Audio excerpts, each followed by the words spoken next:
Hey there, good afternoon, or whatever time you happen to be watching this at.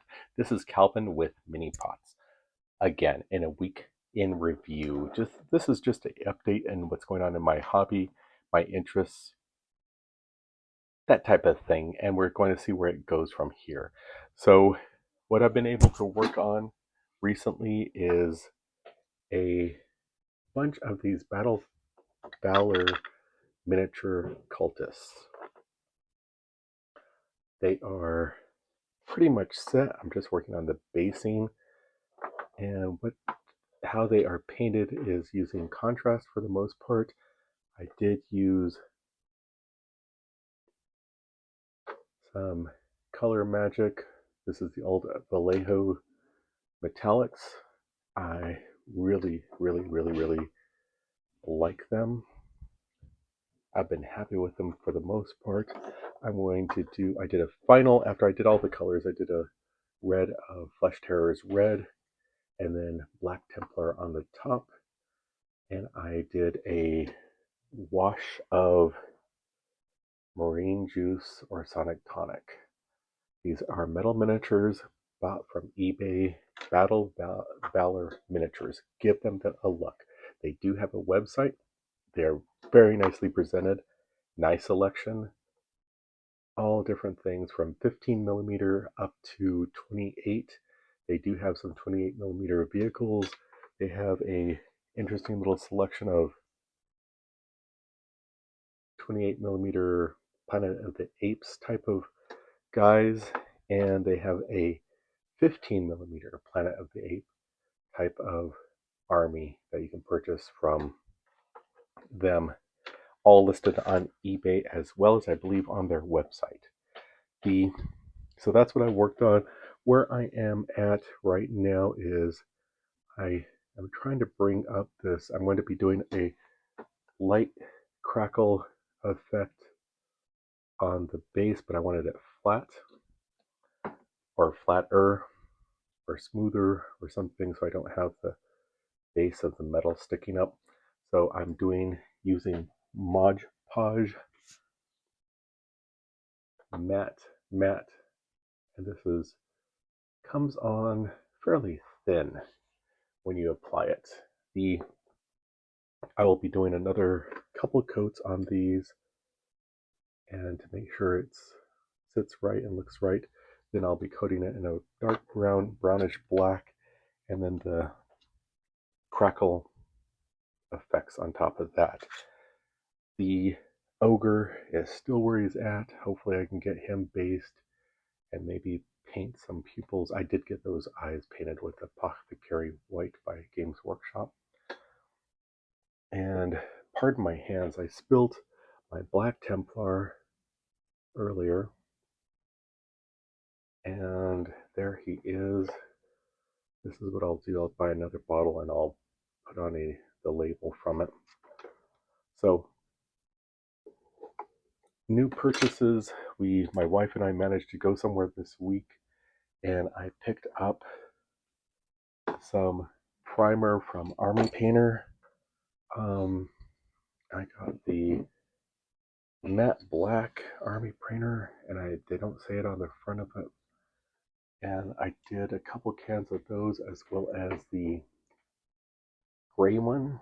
I was using for the longest time Rust-Oleum flat primer. Yes, I'm using that on these nice miniatures, on basically all the miniatures. It didn't matter. Yeah, I've got to say, pretty much in all cases, I was using the Rust-Oleum on all the miniatures. I'd run out of my previous cans of.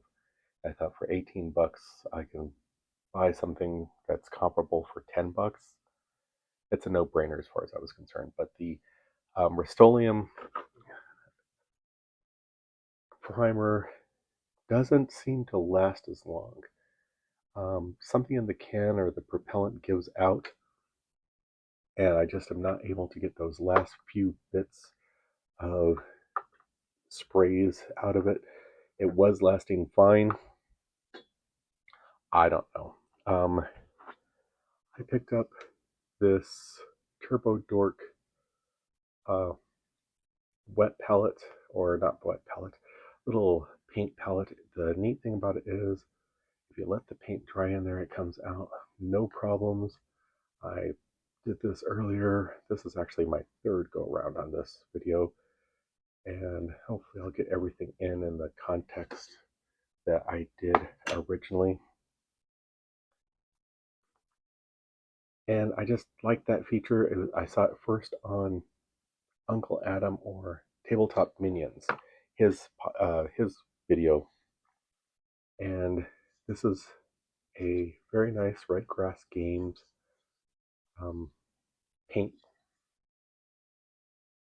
I've had this for a couple of years. I didn't use it the first year I had it for fear of what's happening. I have attempted to clean it.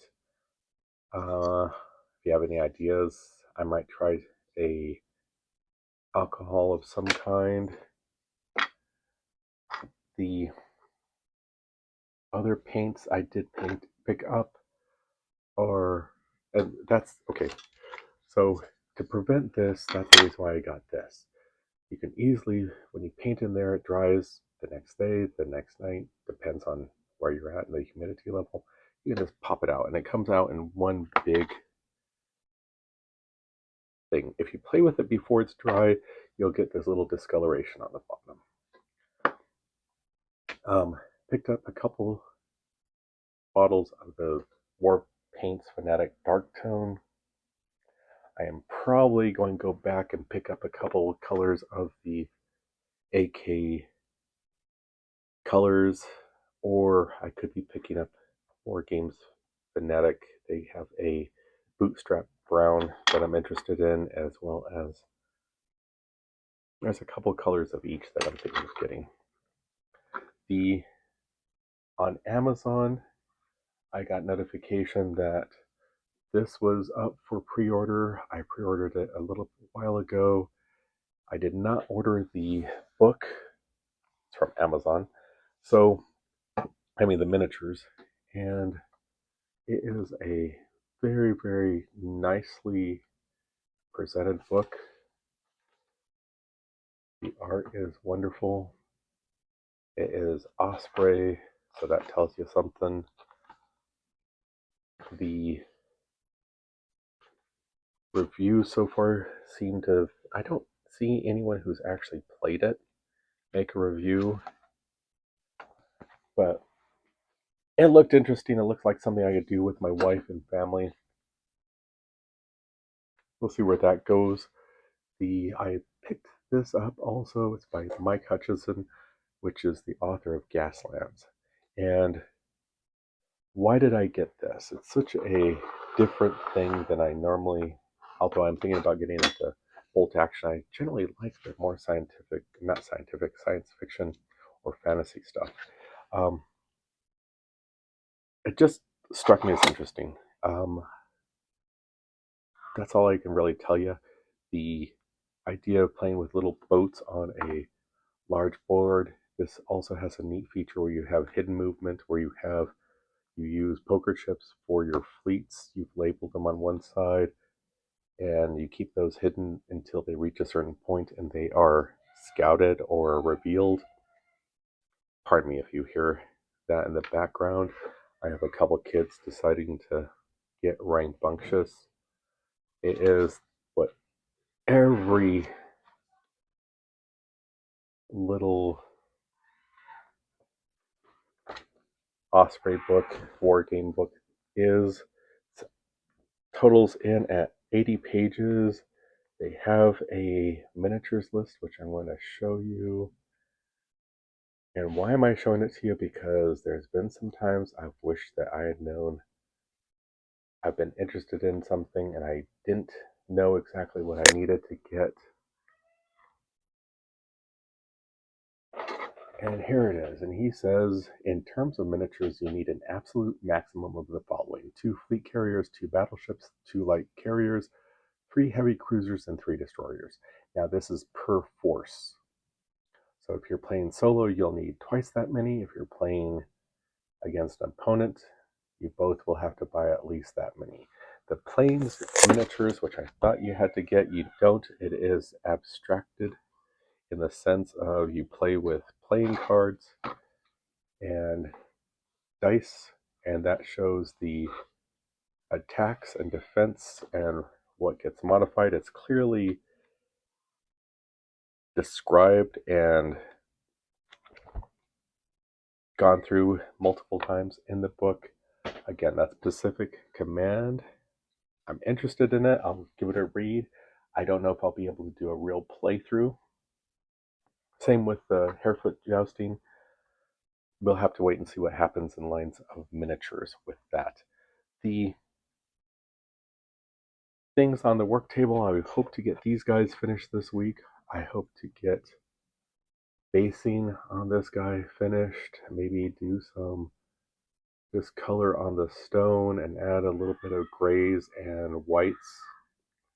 I still need to get a little bit more detail on his wrap, but this is just a cool miniature. Gameplay, haven't played anything. I might try to squeeze in a game of Psalm 28 a little bit later today. I will be looking at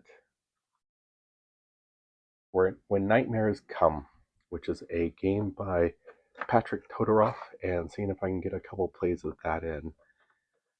And let me know if you have any suggestions or things you're interested in that we may have crossed and you would like to see more about. Maybe we can start a discussion around that. The other things going on, we have family in the house, so it's going to be a little bit hard for me to get away to do hobbies. So sometimes, though, I just need to get away and take care of myself, and this is part of how I take care of myself.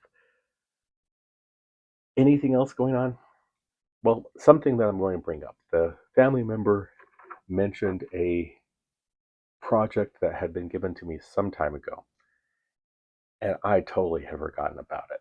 So that's going to be entering my scope shortly. I've got one piece I need to finish up, and then I will be doing a family piece, and I may be able to share that on the video. I don't like to give out too many details if they can be.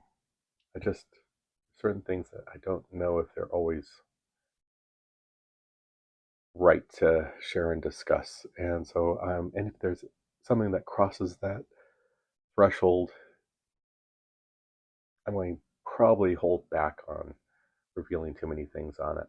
But it's a bracelet my wife had wanted, and I had planned on doing something for Mother's Day. I totally lost track of time, and I ended up having to do something else for Mother's Day.